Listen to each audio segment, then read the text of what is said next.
هل أتى على الإنسان حين من الدهر لم يكن شيئا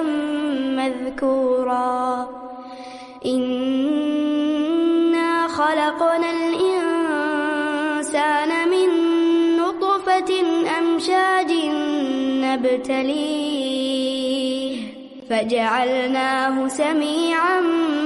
بصيرا إنا هديناه السبيل إما شاكرا وإما كفورا إنا أعتدنا للكافرين سلاسل وأغلالا وسعيرا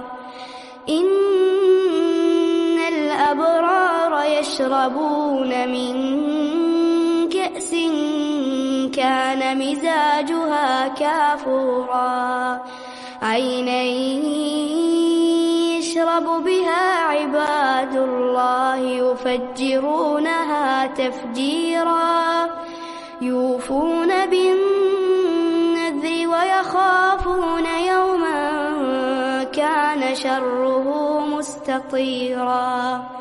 ويطعمون الطعام على حبه مسكينا ويتيما وأسيرا إنما نطعمكم لوجه الله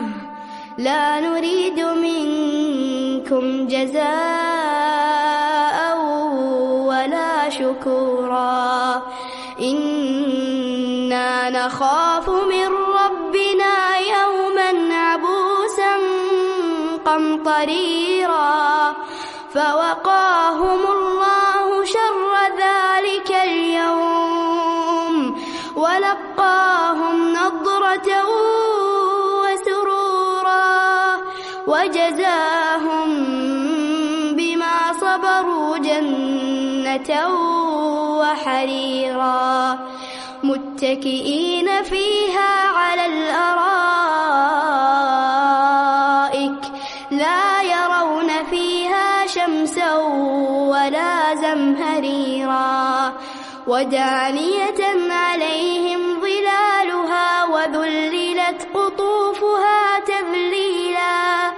ويطاف عليهم بآنية من فضة وأكواب كانت قوارير من فضة قدروها تقديرا ويسقون فيها كأسا كان مزاجها زنجبيلا عينا فيها تسمى سلسبيلا ويطوف عليهم ولدان مخلدون إذا رأيتهم حسبتهم لؤلؤا منثورا وإذا رأيت ثم رأيت نعيما وملكا كبيرا عاليهم ثياب سندس خضر واستبرق وحلوا أساور من فضة وسقاهم ربهم شرابا طهورا إن هذا كان لكم جزاء وكان سعيكم مشكورا إنا نحن نزلنا عليك القرآن تنزيلا فاصبر لحكم ربك ولا تطع منهم آثما أو كفورا واذكر اسم ربك بكرة وأصيلا ومن الليل فاسجد له وسبحه ليلا طويلا إن هؤلاء يحبون العاجلة ويذرون وراءهم يوما ثقيلا نحن خلقناهم وشددنا أسرهم وإذا شئنا بدلنا أمثالهم تبديلا إن هذه تذكرة فمن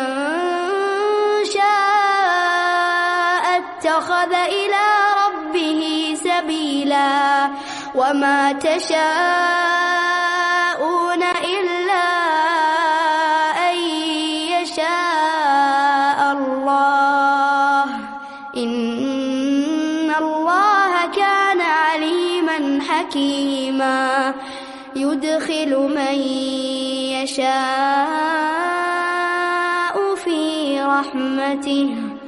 والظالمين أعد لهم عذابا أليما